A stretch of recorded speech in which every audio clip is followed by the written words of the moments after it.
We have a very special guest today, Dr. Truong from Duke University. He's an associate professor of radiology and a faculty member of the Brain Imaging and Analysis Center and the Medical Physics graduate program there. He earned an MS degree in physics from the Swiss Federal Institute of Technology, Lausanne, and a PhD in biomedical engineering from Ohio State University.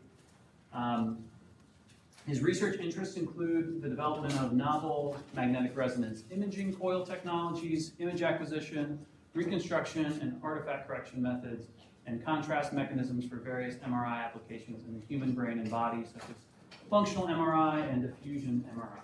So hopefully you all learn a little bit about MRI today. So I'll be talking about some of my research on novel MRI coil technologies for imaging, bezier shimming, and wireless communication. And as always, feel free to ask questions at any time. So MRI is a widely used medical imaging technique that can non-invasively generate images from inside the human body. Unlike other modalities, it doesn't use any ionizing radiation like X-rays or computed tomography. It can provide an excellent soft tissue contrast, and it has a wide range of different imaging techniques that can provide different types of information about the structure and function of different parts of the human body. So in addition to providing anatomical images, for example, it can also be used to study the brain function while the subjects are performing different tasks inside the MRI scanner. This is called functional MRI. Or another example is here diffusion MRI, which is an MRI technique that can make the images sensitive to the diffusion of water molecules inside different tissues. And this can be used to study structural connectivity, how different brain regions are connected to each other. It can also be used to study the vasculature with perfusion MRI or cardiac MRI, different body parts, spine, liver, abdomen, kidneys, breast, extremities, and so on. So it's a very versatile imaging technique with many clinical applications. So I'll start by giving a brief overview of the three major components of an MRI scanner. So the human body is made primarily of water, and the hydrogen atoms or protons have a magnetic moment, also called a spin, which is normally oriented in random directions. So the first component of an MRI scanner is the magnet, which is typically a superconducting magnet, and it generates a very strong static magnetic field called B0. That's typically on the order of 3 Tesla. So this magnet corresponds to the M in MRI, which stands for magnetic. So when a subject is placed in an MRI scanner, the spins will tend to align themselves along the B0 field, either parallel or anti-parallel to the B0 field. The second component is a radio frequency, or RF coil. And this is used to transmit radio waves from the coil to the subject. And this excites some of the spins, and they transition from a lower energy state to a higher energy state. And then after a while, a few minutes, so this is used for MRI signal excitation. So after a while, the RF pulse is turned off, and the spins relax back to their equilibrium state. And by doing so, they release other radio waves that are then received by the RF coil. So these RF coils are also used for MRI signal reception from the subject. So typically, different RF coils are used for transmit and receive, but the same RF coil could also be used for both transmit and receive. And both the excitation and reception have to occur at a specific resonance frequency, which is proportional to the static magnetic field B0, and is also called the Larmor frequency. So for a 3 Tesla MRI scanner, that would be a resonance frequency of 127 megahertz. And so this is why the RF coil corresponds to the R in MRI, which stands for resonance. And then the third major component of an MRI scanner is the grating coils, which are used to generate linear magnetic field gradients along the x, y, and z direction. And this is used for spatial encoding. So different locations inside the MRI scanner have slightly different magnetic fields, and this information can be used to determine from which location the MRI signal comes from, and this can be used to generate an image. So these gradient coils correspond to the I in MRI, which stands for imaging. Okay, so in the first part of my talk, I'll be talking about some novel integrated RF shim coils for imaging and B0 shimming. So what is B0 shimming? So like I said, an MRI scanner should ideally generate a homogeneous B0 field everywhere inside the MRI scanner. So for example, for a 3 Tesla scanner, the static magnetic field should ideally be 3 Tesla everywhere in the scanner. But the human body is made of different tissues, such as the brain, which is diamagnetic, as well as air cavities, such as the sinuses and ear canals, which is paramagnetic. So when you put a subject inside the MRI scanner, these differences in the magnetic susceptibility between tissue and air will cause inhomogeneities in the static magnetic field B0, which you can see here in the frontal and temporal brain regions due to the air cavities in the sinuses and ear canals, respectively. So this is showing a map of the B0 field inside the brain. And there are some MRI techniques that can be used to measure the magnetic field inside the body. So this is what's shown here. So these B0 homogeneities can in turn cause some artifacts in the MR images, such as geometric distortions or signal loss. So some of these artifacts, like distortions, can be corrected with post-processing methods to some extent, but some other artifacts, like signal loss, cannot be corrected with post-processing because there's just no signal that's been acquired. So one way to correct for these B0 homogeneities and artifacts would be to generate an additional magnetic field with the same spatial distribution as the B0 homogeneities from the subject, but with an opposite polarity, so that when you add them together, they will cancel each other and result in a perfectly homogeneous magnetic field. And this process is called the B0 shimming.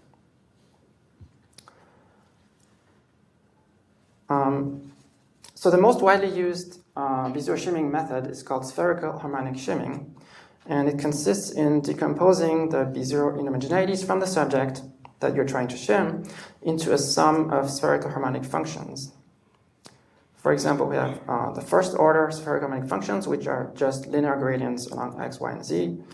And then we have 5 second order terms, which are quadratic functions, like this, and then higher order terms, and so on. So the reason why the B0 homogeneities are decomposed into spherical harmonic functions is that these functions are orthogonal to each other, and so different sets of coils can be used to generate different spherical harmonic functions.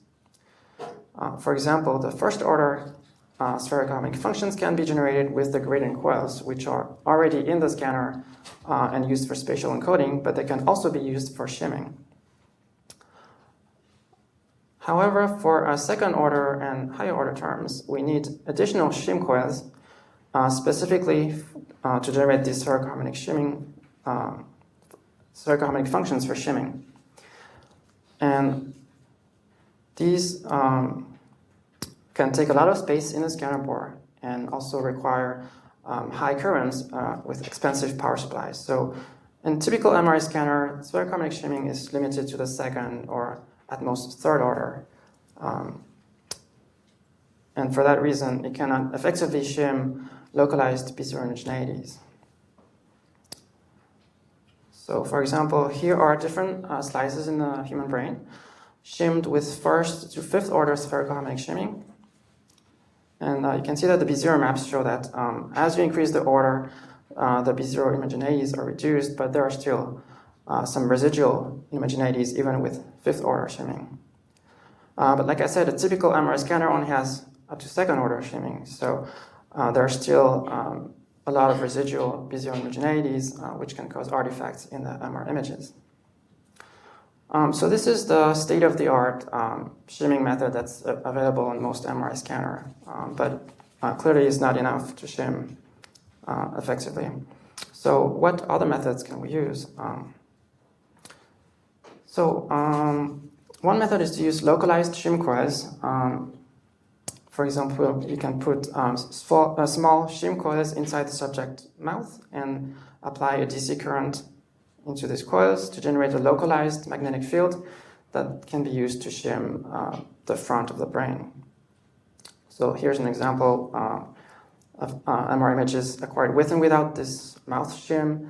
And the top row shows that you have a lot of signal loss at the front of the brain because of the air cavities in the sinuses. And then the bottom row is with the localized shimming.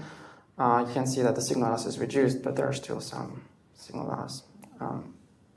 So one disadvantage of this method is that it's not very flexible because you can only shim one part of the brain, and also it's not comfortable for the subject because you have to have these shim coils in the mouth for the whole scan.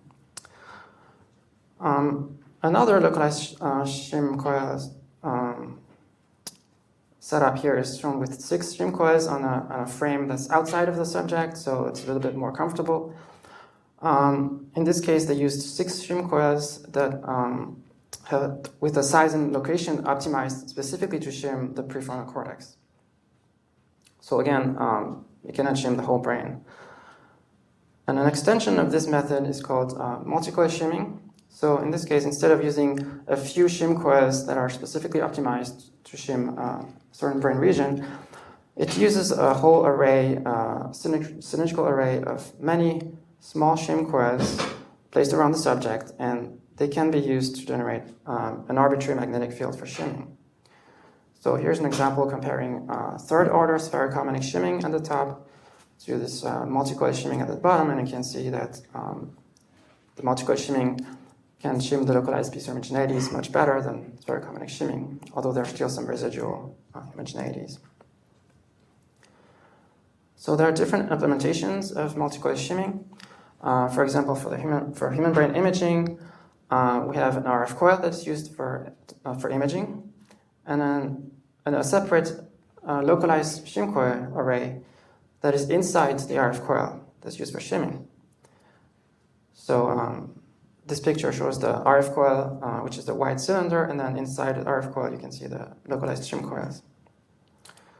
So one disadvantage is that it takes additional space in the scanner bore, which is already pretty small. So, and then with this shim coils inside the RF coil, that put the RF coil further away from the subject, and this results in a reduction in the signal-to-noise ratio in the MR images, because ideally you want to have the RF coil as close as possible to the subject to get high sensitivity and a high signal-to-noise ratio. And then finally, the shim coils have a shielding effect between the RF coil and the subject, so which also reduces the signal-to-noise ratio. So in order to mitigate this effect, they have to leave a gap in the middle of the shim coil to reduce the shielding, and then this in turn reduces the shimming performance because you only have shim coils at the top and bottom, but no shim coils in the middle. So there's a trade-off between signal-to-noise ratio and shimming performance with this multi-coil shimming technique. This is a different implementation for animal imaging. So in this case, we have the RF coil for imaging, and the localized shim coils are placed outside the RF coil. So we still have the same problem that it takes additional space in the scanner bore, but now since the shim coils are outside, they are further away from the subject, or the animal in this case, and this results in reduced shimming efficiency, which means that you have to apply stronger currents to the shim coils to achieve the same magnetic field for shimming. So again, we have this trade-off between signal-to-noise ratio and shimming performance. So to address this limitation of multi-coil shimming, our lab has proposed a new coil design, which is called Integrated Parallel Reception, Excitation, and Shimming, or IPRES. So for example, we start with a 32-channel head coil array, which is made of 32 RF coil elements like this, and each of these coil elements looks like this. So it has an RF current that can flow on the coil element that's used for imaging. And then we modify these coil elements to also allow a DC current to flow on the same coil elements by adding a DC power supply and inductors to bypass the capacitors so that the DC current can flow through the inductor, but not the capacitors, whereas the RF current can flow through the capacitor, but not the inductors. And we also add chokes between the coil and the power supply to prevent the RF current from going to the power supply. So this keeps this maintains the SNR of the coil. So this new coil design allows both an RF current and a DC current to flow on the same coil, which in turn enables both MRI, either excitation or reception, and localized piezo shimming with a single coil array, rather than two separate RF and shim coil arrays. So now we've replaced the RF coil and the shim coils with a single I-press coil. So this saves space in the scanner board, or it doesn't require additional hardware in the scanner board. And since these localized shim coils can do, they can do localized shimming, but they can also do low order shimming, we can also potentially remove the spherical harmonic shim coils from the scanner, and this can save additional space in the scanner. And now these integrated RF shim coils can the same coils can be placed close to the subject, so there's no longer a trade-off between the signal-to-noise ratio and the shimming performance, because we don't have shim coils and RF coils competing for the same space around the subject. So this addresses the limitations of multi-coil shimming. So we've implemented a 32-channel I-press head coil array. And then the first step is to run calibration, where we scan a water phantom. We apply a DC current of 1 amp in the first I-press coil element, then acquire a B0 map, which shows the field generated by this coil element. And then we apply 1 amp in the second coil element, acquire another B0 map, and so on until we have 32 basis B0 maps, which represent the magnetic field induced by each coil element for a current of 1 amp. This calibration only needs to be done once. And then once we are ready to scan the subject, we put the subject in the scanner, get a baseline B0 map, and then here you can see the homogeneities in the front of the brain. And then we run a shim optimization to calculate the optimal DC currents to apply in the I-press coil array to shim these B0 homogeneities. This is done by minimizing a cost function, which is equal to the root mean square error of the B0 field after shimming. And the B0 field after shimming is equal to the B0 field before shimming plus a linear combination of the basis B0 maps acquired in phantom. So we can adjust the currents applied in the 32 I-press coil elements to minimize this cost function, and then this results in a much more homogeneous B0 field. So here's an example of a B0 map acquired with the state-of-the-art second-order spherical harmonic shimming, and you can see there's still a very large B0 homogeneity in the front of the brain. And here are some MR images. So in MRI, there are different imaging techniques. Some of them, like this spin echoplanar imaging, or EPI, are very fast. They can be acquired in, let's say, 2 seconds, but they're also affected by distortions caused by the B0 homogeneities. And then you have different types of imaging sequences, such as fast spin echo imaging, and those are much slower. They can take several minutes to acquire, but then they are not affected by distortions. So here I acquired both types of images, the EPI, which is shown in the grayscale image, and then the fast spin echo, and I generated the green contour lines from the fast spin echo image and overlaid these green lines on top of the EPI image. So you can see that the EPI image is distorted relative to the fast spin echo image at the front of the brain. And then after applying the localized shimming with the I-press head coil, we can significantly reduce the B0 homogeneities in the front of the brain. The B0 root mean square error is reduced by over 80%. And then here's the EPI image with the same green control lines overlaid on top, and then you can see the distortions have been significantly reduced. So now we can have both the fast and in distorted images. Okay, so in MRI, the in-plane B0 gradients cause geometric distortions, like I've just shown in the previous slide. And this happens in spin echo API and also in a different type of imaging called gradient echo API, which I'll talk about next. Whereas the through-plane B0 gradients, which are orthogonal to the slice, cause a different type of artifact, which is signal loss. And this only happens in gradient echo API, but not in spin echo API. So spin echo API is used in diffusion MRI, which I'll talk about later, whereas gradient echo API is used in functional MRI. So we want to also apply this iPres coil technology to correct for both distortions and signal loss in functional MRI. Also, there are different ways to do the shimming. You could do global shimming, trying to shim the whole brain at once. Or you can do slice optimized shimming, where you shim and then acquire a first slice, and then you shim and acquire the second slice, and so on until you cover the whole brain. So this slice optimized shimming is more effective than global shimming because when you shim just one slice, you don't care about how the magnetic field looks in the other slices, so you can focus on using all the degrees of freedom you have to just shim that one slice. However, this only minimizes the in-plane B0 gradients, but not the through-plane B0 gradients, because you only shim one slice at a time, so it only corrects for the distortions, but not the signal loss. So we want to develop a new method that can correct for both distortions and signal loss with slice-optimized shimming. So to do that, we propose a new cost function that instead of minimizing the B0 homogeneity, we minimize the signal loss. This can be calculated with this equation. That's basically it's based on the through-plane B0 gradient. So from the B0 map, we can calculate the gradient in the orthogonal direction, and then generate this signal loss map. And then we minimize the root mean square error of that. And then we actually use a combination of these two cost functions. So the first cost function is the original one, which minimizes the B0 root mean square error.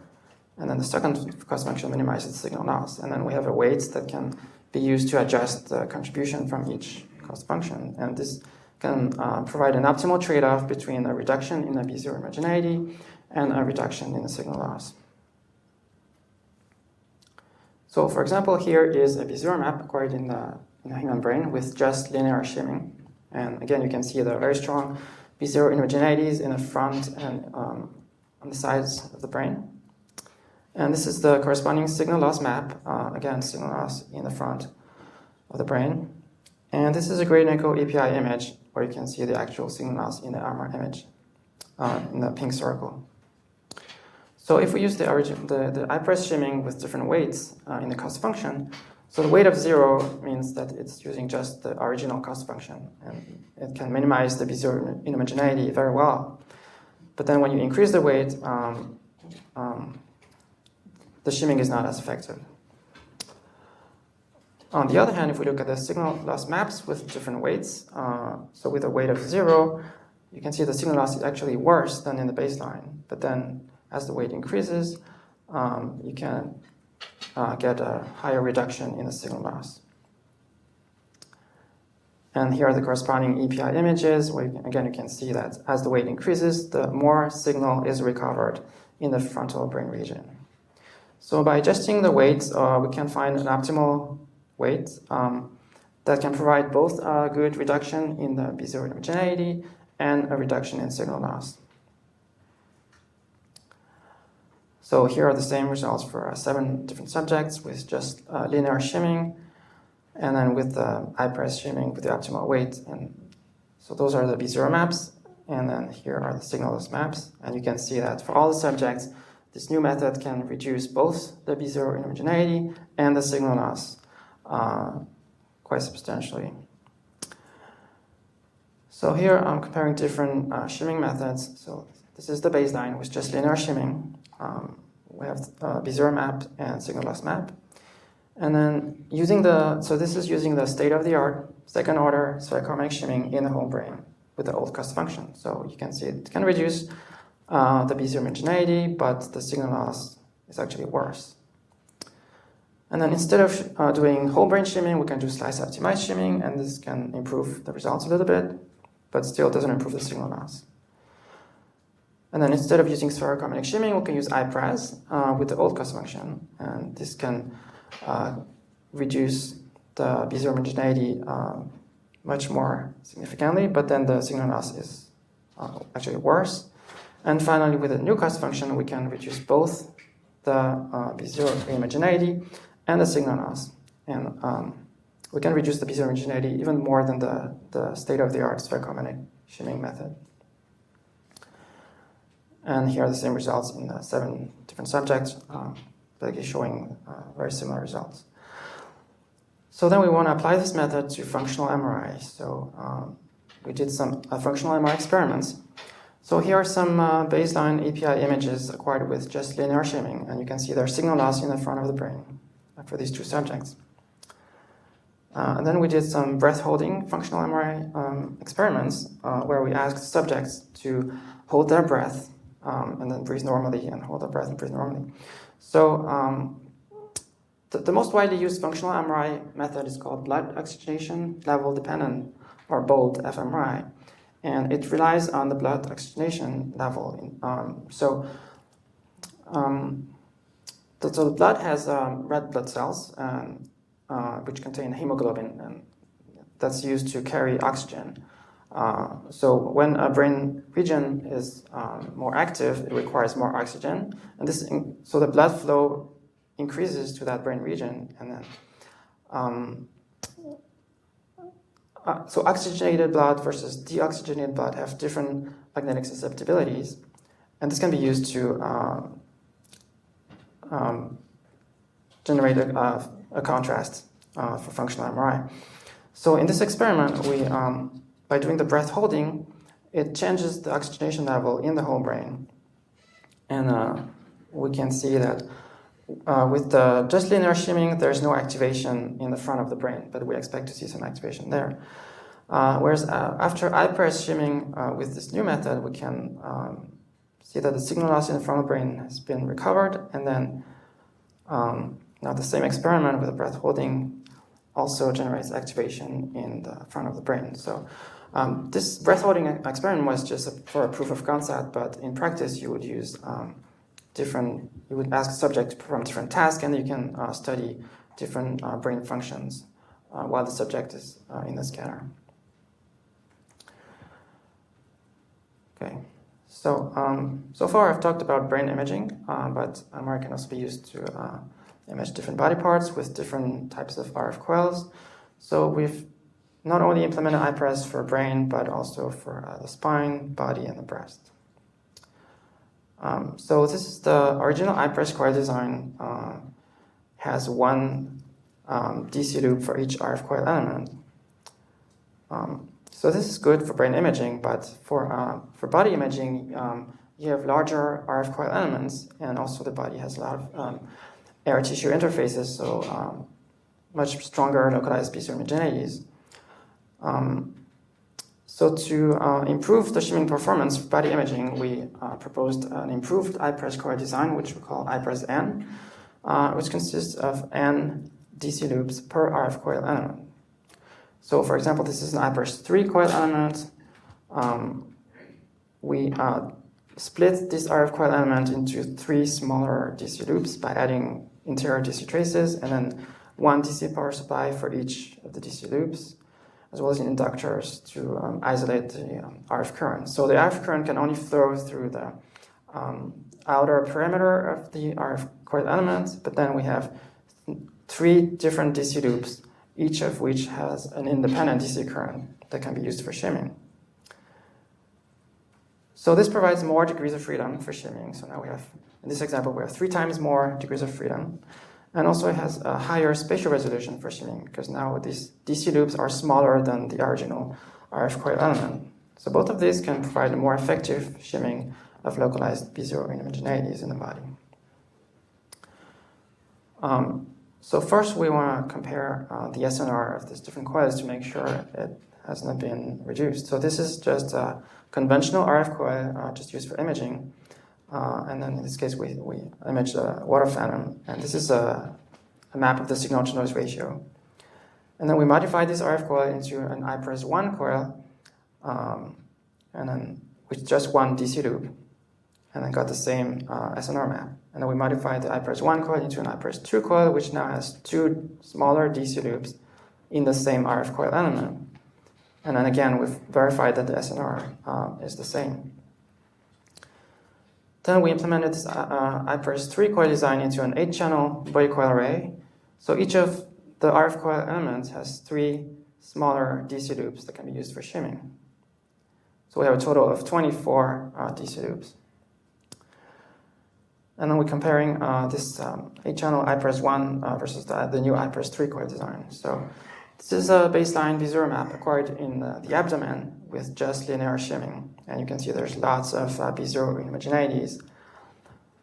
And then here's a spin echo EPI image with, again, the red control lines derived from a much slower fast spin echo image. So you can see a lot of distortions pointed by the arrows. So with I+1 shimming, we can already significantly reduce the B0 homogeneities in the abdomen. And this also reduces the distortions in the EPI image, but there are still some residual distortions. Whereas with I+3 shimming, we can achieve a better distortion correction. So for example, if we focus on the kidney here, with I+1, we can reduce the B0 homogeneity by 47%, whereas with I+3, we can reduce it by 71%. And you can see that the kidney is much better aligned with the red control lines with I+3. We've also implemented I+ in the breast coil array. So it's an 8-channel breast coil array. We implemented I+ in 4 of the RF coil elements. And here, again, I have some B0 maps with just linear shimming in 2 different slices, and then with I+1 shimming. This can already reduce the B0 homogeneity by 39%. So we use this for diffusion MRI. So this is a spin echo EPI image, again with the red control lines from a fast spin echo image. And you can see, okay. And so like I said, diffusion MRI is an MRI technique that can be made sensitive to the diffusion of the water molecules inside the tissue, and this is used, for example, to detect cancer. So from these diffusion-weighted MRI images, we can calculate the diffusion coefficient in the tissue, and this is what is shown at the bottom here, overlaid on a fast spin echo image. So you can see that these EPI images and the resulting diffusion coefficient map are distorted because of the B0 homogeneity induced by the susceptibility differences between air and tissue. And then with I+ shimming, we can reduce the distortions in the API images and the ADC map. There's still some residual distortions because in this initial implementation, we only used 4 I+ coil elements out of 8. So we also ran some simulations to compare different coil designs. So this is the one I've just shown with just 4 I+1 coil elements. And then we can, instead of using I+1, we can use I+4 coil design, which has 4 smaller DC loops in each RF coil element. So now we can get a more effective shimming of this localized B0 homogeneities. Or we can also use more, we can use I+1 in all 8 coil elements and then shim the back or the top region here. Or we can do both and have 8 I+4 coil elements, which has the best shimming performance.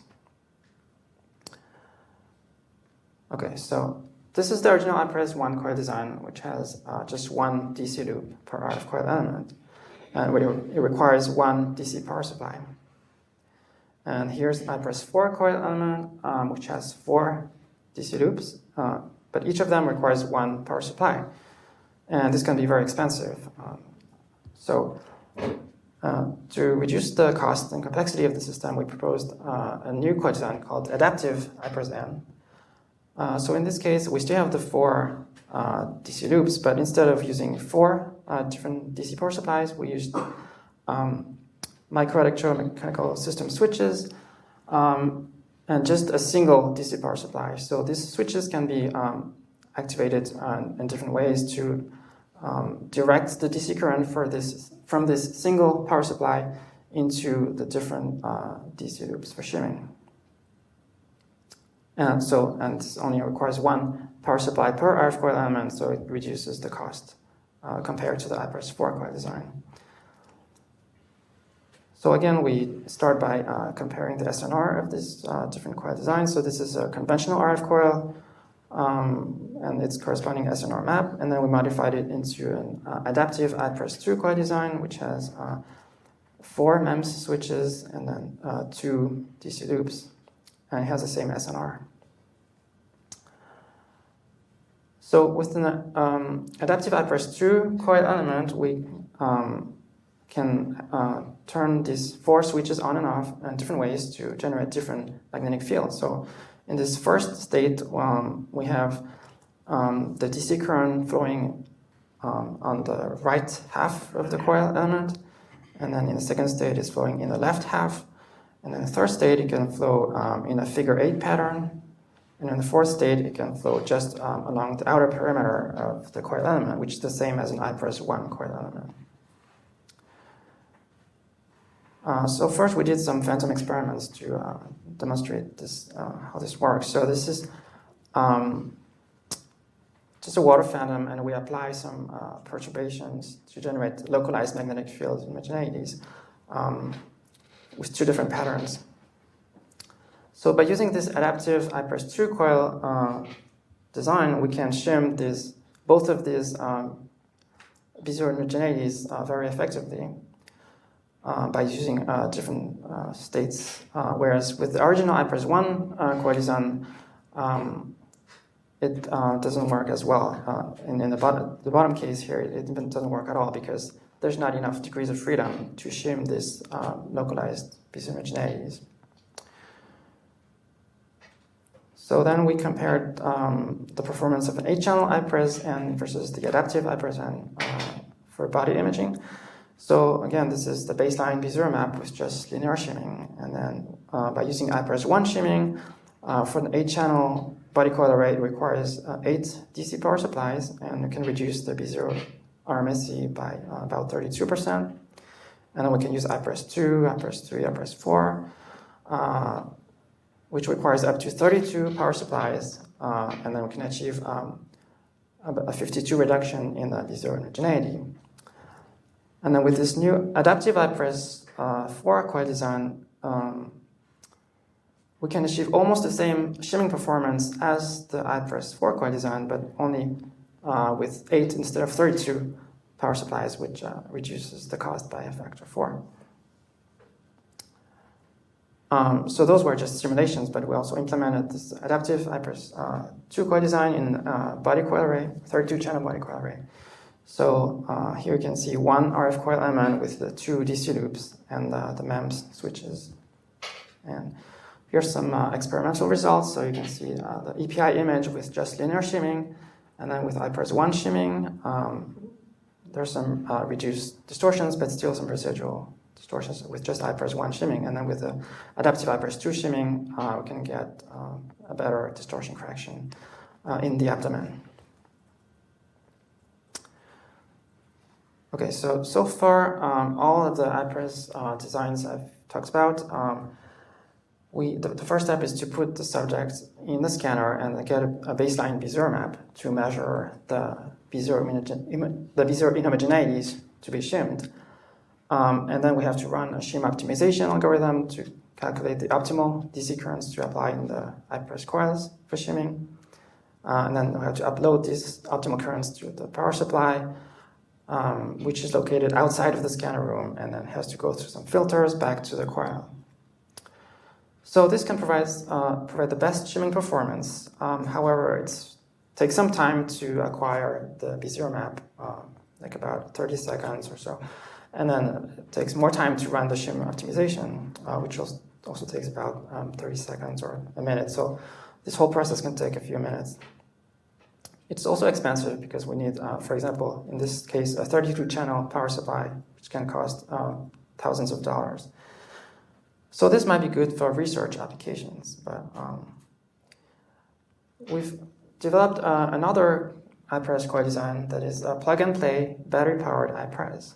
So in this case, we start by acquiring B0 maps in a number of subjects, and we take the average, and then we shim this average B0 map to calculate the optimal DC currents for shimming. And then instead of using a power supply, we use a battery pack that is mounted directly on the iPres head coil. And then we program this battery pack to use the optimal currents to shim the average B0 map. So once this can provide not necessarily the best shimming performance, but it still provides good shimming performance. And it's a plug-and-play system because once this battery pack has been programmed to generate the optimal B0 field for shimming, we can just scan right away. There's no need to acquire a baseline B0 map in the subject and to run the shim optimization and so on. And it's also cheaper because it uses batteries instead of a power supply. So this could be good for clinical applications where you don't have much time to do all this optimization, but you need to maintain the workflow. So that's provides a good trade-off between shimming performance and efficiency.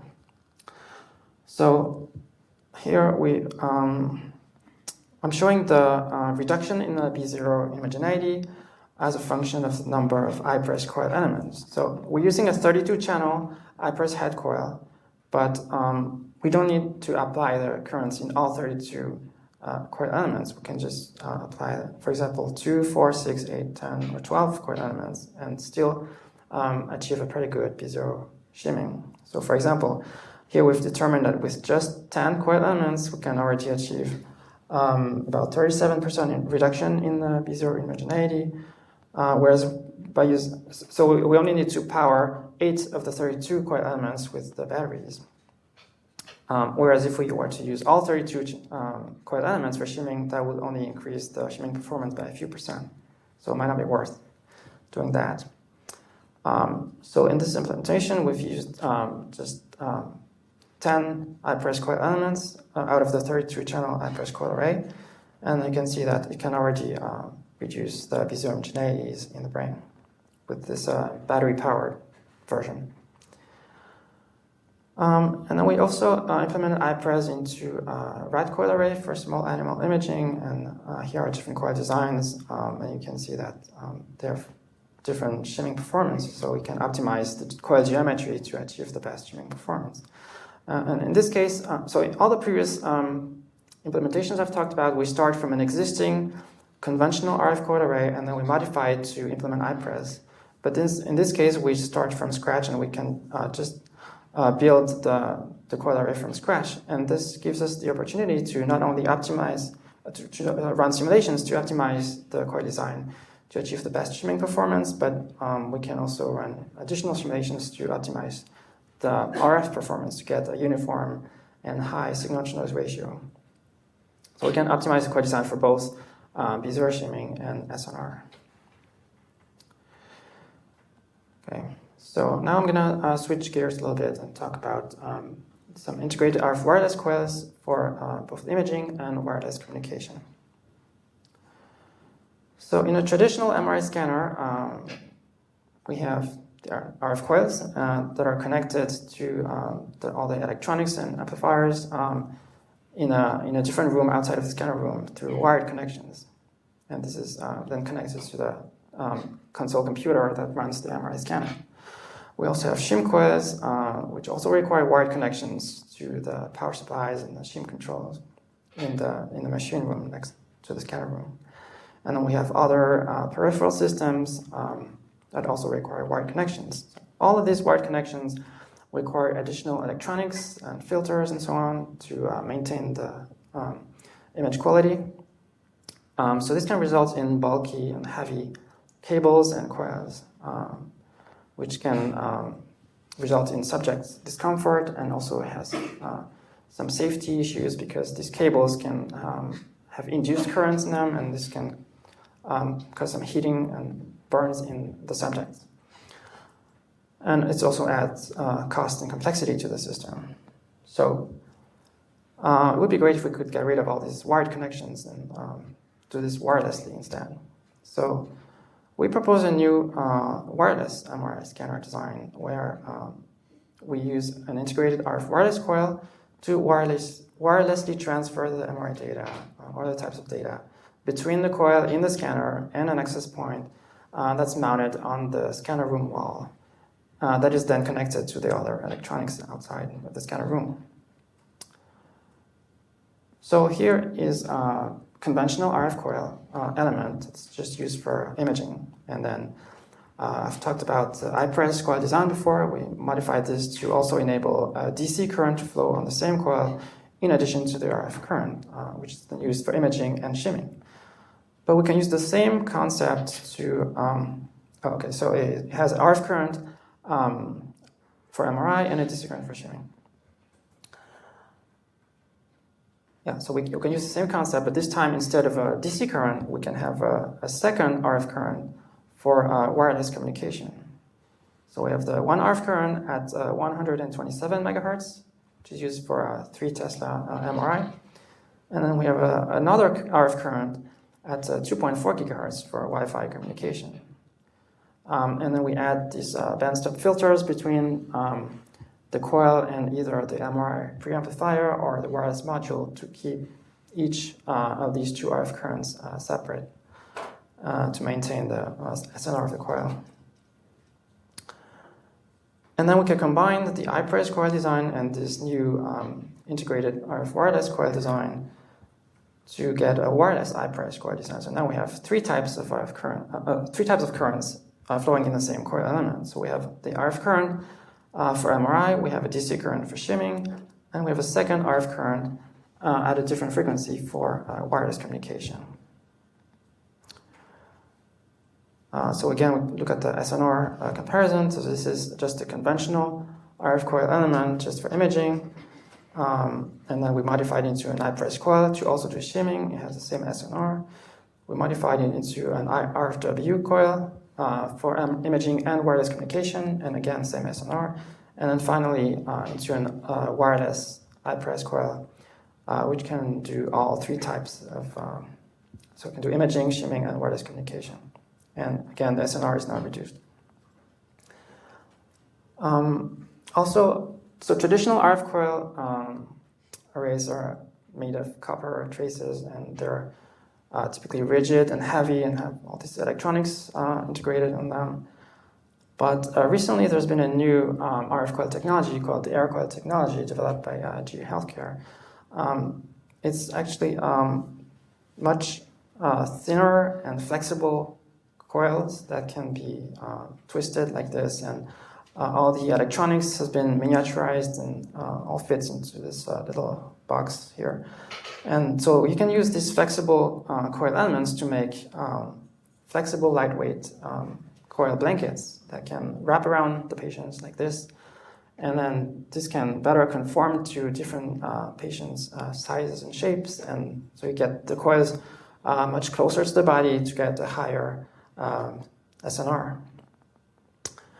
So we've implemented, we've combined all these three coil technologies, so iPress, IFW, and air coils, into a single coil design. So we start from an air coil, which is just used for imaging, and then we modify it into an iPress air coil that can be used for imaging and shimming.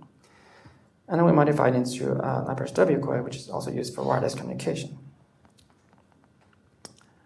And then we used this design to build a 4-channel iPress W Air spine coil array for imaging of the spinal cord. So this is a diagram of the 4-channel coil array, and here's the picture. So there are 3 iPress Air coil elements, which are used for imaging and shimming, and the 4th one can also be used for wireless communication. So we use a computer outside the scanner room to wirelessly transmit the optimal DC currents to shim to the I/W air coil, and then this is connected to a battery pack that can provide the DC currents for shimming. So here is a B0 map in the spinal cord and with just linear shimming, and you can see again strong localized B0 homogeneities in the spinal cord. And here are some EPI images, again with red control lines from a fast pinnacle image overlaid on them. And you can, so the first EPI image was without diffusion weighting, and then this one is with diffusion weighting, which we use for diffusion MRI. And if I zoom in here, you can see that the spinal cord is distorted relative to the red control lines. And then again, we have these maps of the diffusion coefficient, and then something else called the fractional anisotropy maps, which shows the orientation of the diffusion of the water molecules inside the spinal cord. So after shimming with this 4-channel I/W spinal coil array, we can reduce the B0 homogeneity by almost 80%, and you can see the B0 field is much more homogeneous in the spinal cord, and the distortions here are reduced. Now you can see the spinal cord is much better aligned with the control lines.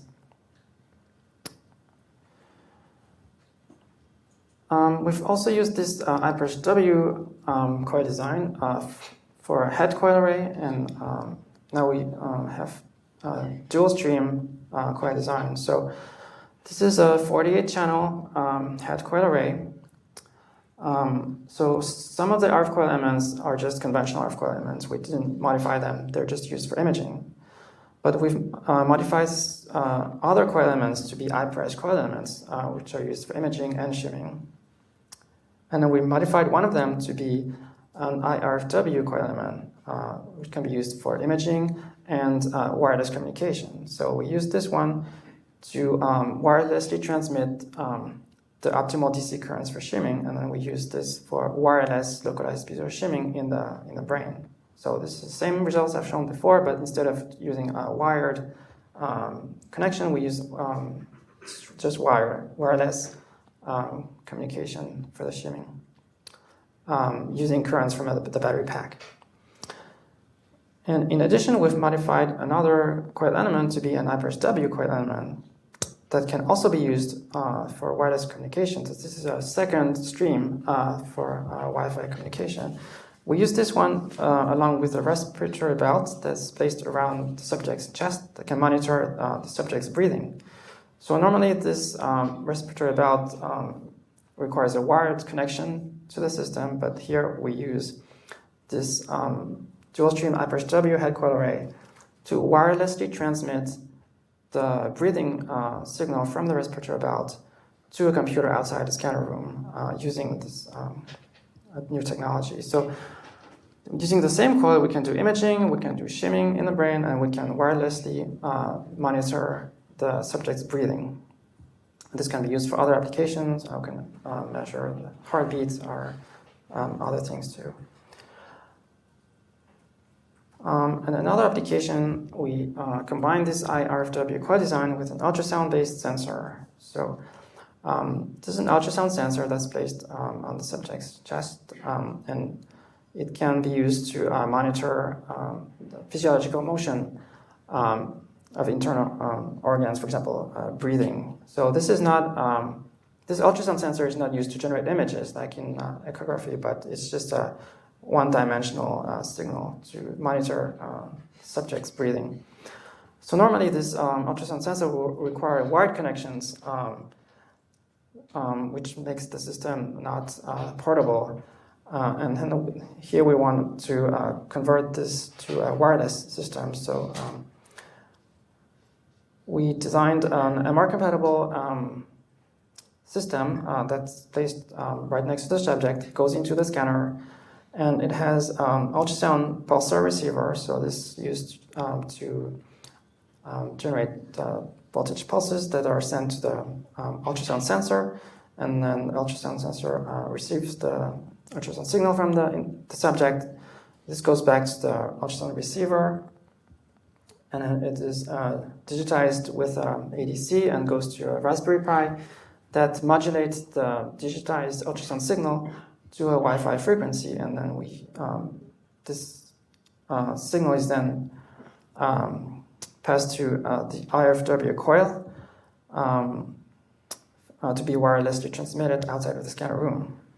So in this case, we have a 4-channel coil array. So one of them is an IFW coil that's used for imaging and wireless communication. And we have 3 other conventional RF coils that are just used for imaging. So this system can be used for MRI imaging, in this case in the abdomen, but it can also be used with the ultrasound sensor to enable wireless physiological motion monitoring of the subject's breathing, where the ultrasound data is wirelessly transmitted outside of the scanner room using the IFW coil. Okay, so here are some experiments we did. So first we put a subject in a first MRI scanner, and then we acquire some MR images. And at the same time, we acquire some ultrasound data, which is wirelessly transmitted outside the scanner room. And then we took the subject out of the scanner, still laying on the table. So the table can be undocked from the scanner and just rolled out of the room, while the subject is still laying on the table with the ultrasound sensor and the coil. And then we rolled the subject out into the hallway.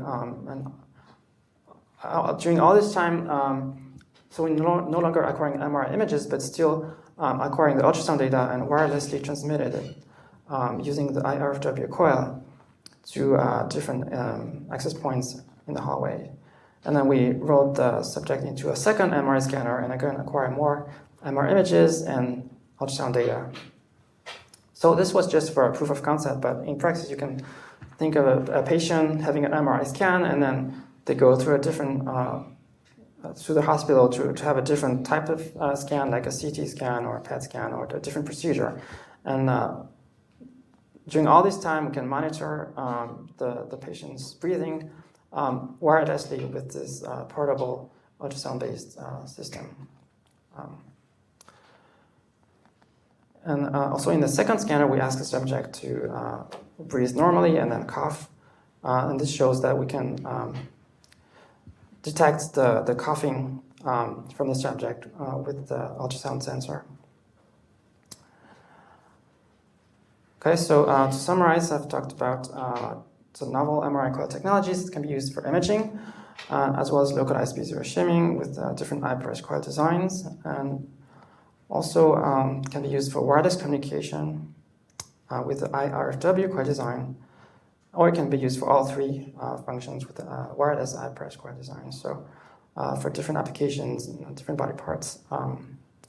So the main theme of our research is to basically develop new coil technologies that can do more with less. So we can perform new functions with the same coil array, or do things that wouldn't be possible before, or that would require additional hardware.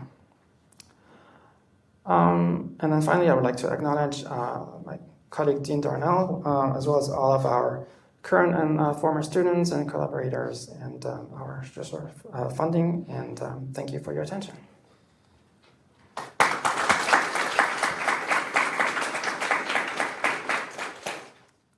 Great. We have a few minutes for questions. Yep. When you were showing the distortion fields, are those scalar fields or are they like vector fields? So the B0 field is scalar, and the distortion is just proportional to the B0 field. Okay, so it's a comparison between the true image and the distorted one? Like point-wise in the images? So the images I've shown, there are 2 types of images. There are the EPI images, which can be acquired quickly, like in 2 seconds, but they're distorted. And then what I did is acquired a different type of image called fast spin echo image. Those take several minutes to acquire, but they are not distorted. So then I generated control lines from the fast spin echo image and overlaid them on top of the EPI image. So that's one way to compare Let me just see the difference between the two types of images, and you can see that the API images, the baseline API images are distorted relative to these control lines, but then after shimming with high pressure coils, the distortions are reduced, and then the anatomy in the API image is much better aligned with the control lines from the fast clinical image. Okay, and the contour lines are the same in both images? Yes. Yeah. Okay, thank you. My name is Priya, I'm a PhD student in electrical engineering. So my question is on your RF coil and the ultrasound-based MRI system. So the MRI market there's a bionic demand for MRI market. It's really going to keep growing. But I'm concerned about the accessibility of these MRIs in war-torn areas or rural areas. Especially your idea of using a RF coil and a wireless communication, and then using that could be, I feel, can be used when the big MRI machines are not accessible. But the question is, when it comes to differentiating tissues and effective diagnostics, what is the scope for that technology in using an RF coil and ultrasound till you can get the patient to a bigger MRI machine? And follow-up question, because I design antennas, I think I can do everything with an antenna, but I'm kind of biased. So the RF coil itself, can we use an antenna, a high HF antenna, and can transmit and receive? So it can excite the coil and also receive the data back. And I think you're operating at HF frequencies, somewhere 127 megahertz. So thank you. Okay, so for the first question, if I understand correct, so this, the MRI and ultrasound system I've talked about at the end, the main goal was to make the ultrasound sensor system portable. So instead of having wired connections between the ultrasound sensor and the pulsar receiver, we can just transmit the ultrasound signal wirelessly using the MRI coil. So this, I think you talked about the access. Differentiating the tissues as effective as an MRI would for effective diagnostics. So the ultrasound sensor is not used for imaging. It's only used for physiological motion monitoring. So, for example, to monitor the subject's breathing. Can this technology be developed to do that? What is this group? I see what you mean. So you want to use like an ultrasound for imaging and wirelessly transmit the ultrasound data. In theory, it's possible, but that was not the main goal of this the system I've talked about. But yeah, in theory, you could use this new IFW coil design to transmit any kind of data. In fact, so far I've only talked about the wireless transmission of peripheral data, like for shimming or for the ultrasound data, but our long-term goal is to be able to wirelessly transmit the MRI data itself using this new coil designs, which is much more challenging because it requires higher data throughput and so on. And just for the second part of the question, you talk about transmit and receive.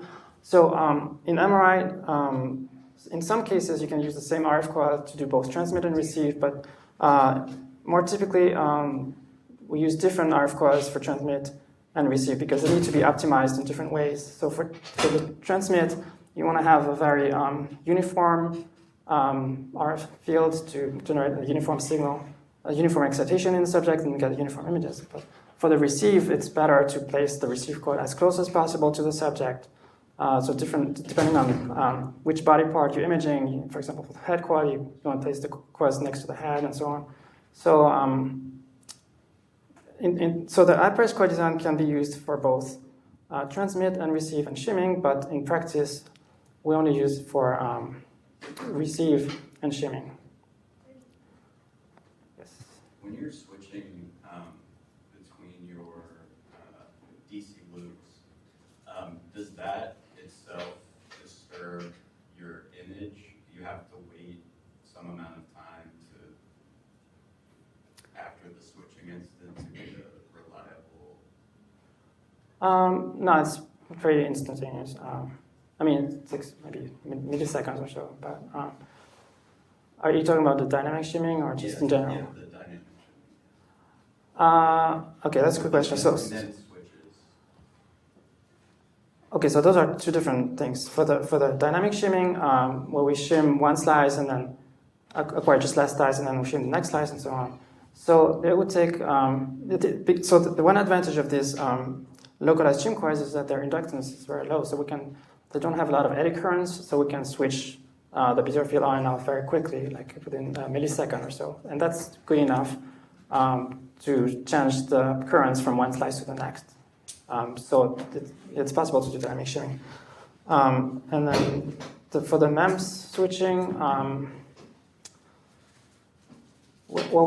in this specific implementation we did, we do have to be careful about not switching it on too quickly because it can cause some issue, but that's, it depends on what kind of components you're using. Yes. So I have two questions.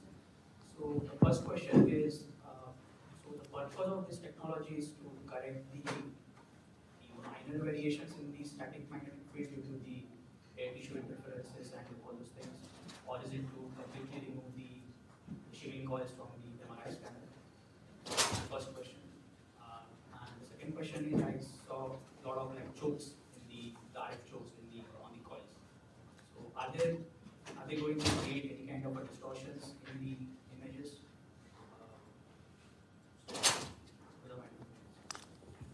Okay, so the first question is, our goal is to just shim all the Bezier homogeneities in the human body and just using the high pressure coils. So ideally, we shouldn't need the spherical harmonic shim coils anymore. So in an existing scanner, they're already there, so you can still use them.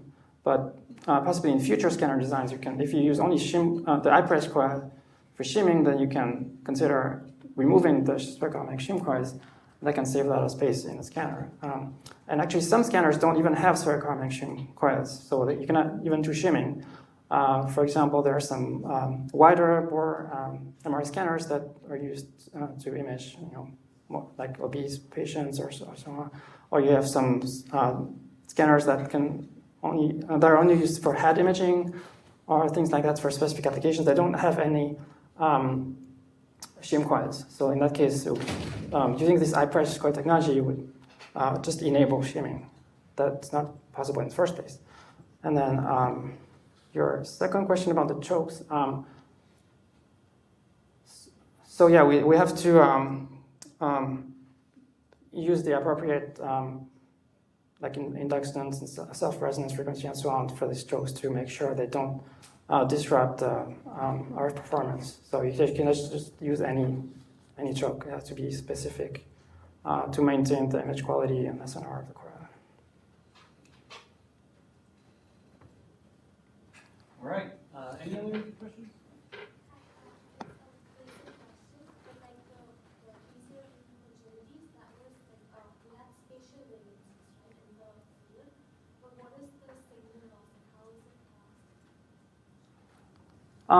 So the signal loss is caused by the Bezier gradients that are orthogonal to the slice. So that's the. So in MRI, you for 2D imaging, when you excite one slice at a time, and this also relies on the gradient fields for the spatial encoding. So I didn't have time to go over that in detail, but basically, to excite a slice, you assume a linear gradient in the direction orthogonal to the slice. But if you have this additional Bezier homogeneities from the subject, this will distort this gradient, and then you wouldn't excite all the spins in the slice that you're expecting to excite, and this results in signal loss in the image.